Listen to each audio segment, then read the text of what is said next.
Y obviamente quiero hacer historia en el boxeo, dejar mi nombre bien marcado en la historia del boxeo mexicano, en la historia del boxeo mundial y más que nada disfruto mucho de verdad lo que hago. Back on your boxing day. There you go. That's all. There you go, Bernie. There you go, Bernie.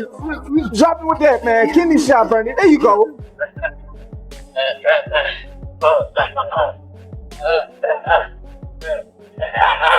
Man, this is not just a fight.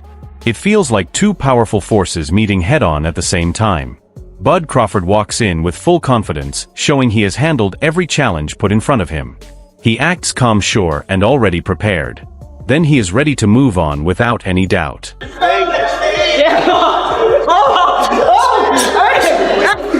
can't bite a UFC, dude! And then there is Canelo sitting there calm and relaxed like someone who has faced every fighting style out there and still looks comfortable after hard training.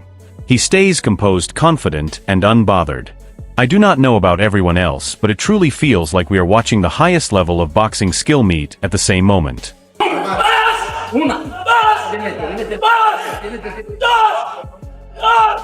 Canelo Alvarez will take any punch from Crawford, but I don't think Crawford will take any punches from Canelo. Crawford brings a calm but dangerous presence, while Canelo looks like the kind of fighter who makes even heavy hitters seem small. It honestly feels like pure confidence filled the room. If belief alone could land punches, this press event would already feel like a long fight. Let us be honest here. Crawford walks in with the mindset of someone who owns the moment and does not worry about anyone else waiting their turn. He carries the energy of full control and strong belief, and that level of confidence deserves real respect. I don't have to have enough power to hurt him. I just gotta beat him. That's it.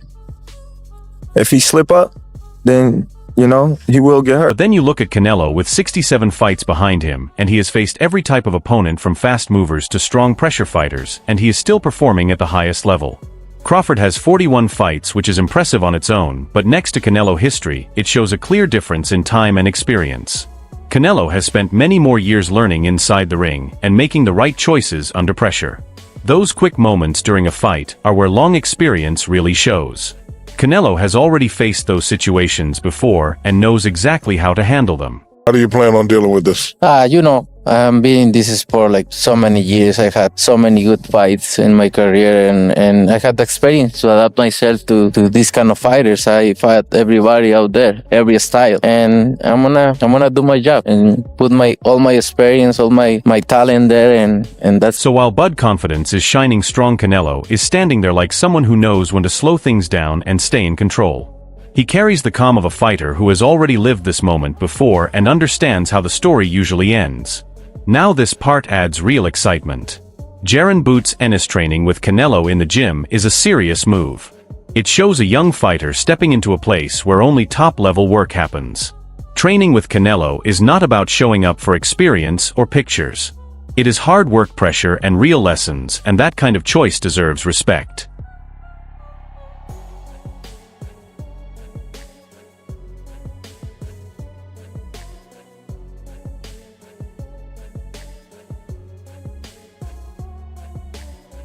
You're getting a front-row view of high-level fight thinking, smart foot placement, sharp feints, and powerful body shots that slowly break you down.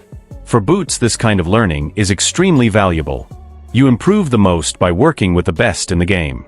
And there are very few fighters sharper than someone who has shared the ring with Mayweather, GGG, and Kovalev.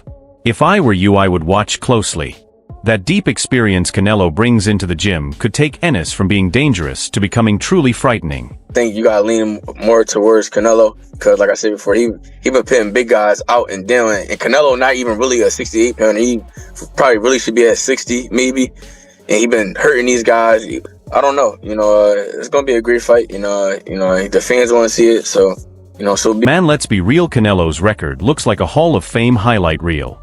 He has faced every style, taken hits from legends like Triple G, and still left the ring looking composed and untouchable. That kind of experience trains your instincts in ways you can't copy. Crawford has definitely handled his opponents impressively, no question. But he hasn't faced the kind of challenges Canelo has gone through. It's like Bud has been playing casual chess while Canelo has been playing fast, intense chess with grandmasters who punish mistakes immediately. So even though you see a small fighter, when you look in his eyes, do you see a fighter that could possibly beat you? No, never. So Never. he will never beat you. You know, he's like, obviously, he's a special fighter. He's a good fighter, but that's why they are good weight classes, right? And we're going to find out September. And believe me, when the heat turns up, that level of experience is what really makes the difference. That's where Andy Ruiz comes in, speaking truth from his own time in the ring, and I can't argue with him. Canelo at 168 is like sparring with a wall that moves hits back with perfect timing and keeps the pressure constant while slipping and countering. That is everything he does in the ring. Crawford, on the other hand, is smooth, confident, and moves like his feet have their own energy. But Andy explained it perfectly.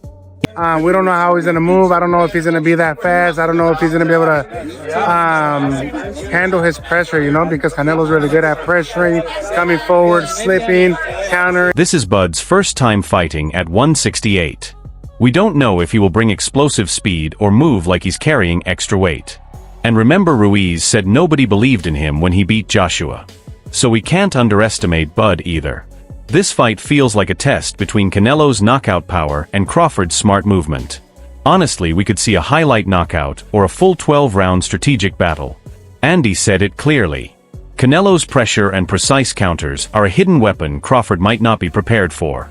And he is not wrong. Canelo, it's crazy because he could win by a knockout, and Crawford could probably win by moving around and making the fight a little difficult for Canelo. But like I said, anything could happen. Because once Canelo starts pressuring and slipping punches like he has all the time in the world, it can get messy fast.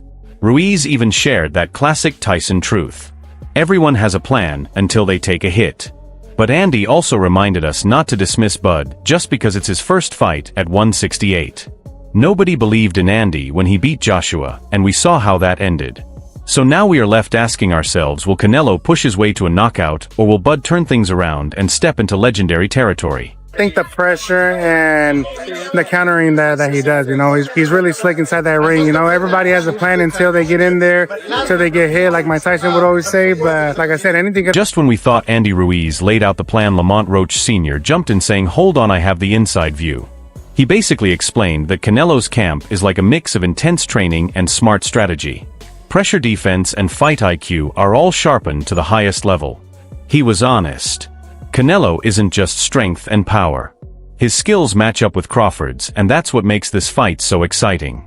Roach also reminded us that even if Canelo is moving down some pound-for-pound rankings, don't be fooled. He still has every tool ready and can use whatever he needs in the ring. I'm saying, if anybody can upset somebody, it's Terence Crawford. You know, a lot of people won't line up with that on paper, but it's two great fighters, man. I'm just looking for a great fight. And when his cousin's fighter stepped into the gym with Canelo, the feedback was simple. He's a tough opponent. Basically, that means you better have extra strategies if you want to last. What stood out even more was how Roach Sr. reminded us that Crawford likes to fight too. He won't just run away. He will stand his ground, trade punches, and challenge that power. That's where the real risk comes in. If Bud slows down even a little at 168, those quick reactions get tested by someone who has been perfecting his skills since facing Mayweather. So now it's not just size versus talent. It's about who can adapt better when their original plan falls apart. Canelo does everything well, pretty much. He got great defense. He can catch punches. He can slip punches. He has ring IQ, you know, set up shots. Damn sure take a punt. And I don't know about you, but after hearing that inside look, this fight feels less like a regular matchup and more like history in the making. Roach Sr. even said that Canelo trains like a beast, focused on every single detail, which means Bud isn't just facing a champion. He's stepping into a well-oiled machine designed to test and break fighters. And when sparring partners come back saying, yeah, this guy is on another level, you know Crawford is walking into the lion's den with only his confidence and his unbeaten record as protection. I want to see how Crawford performs at that weight. Is it going to slow him down? His reflexes going to be as quick. You know what I'm saying? Crawford like to fight too. You know, that's the thing too. Crawford like to, he ain't going to do a whole lot. And that's why this Canelo versus Crawford fight feels bigger than just another match. It's about legacy and pride. It's two different styles clashing in a way that could change the sport. So I've got to ask you, who are you backing? Put your predictions in the comments. And don't forget to like this video, share it with your fight crew, and subscribe to the channel for more real boxing action.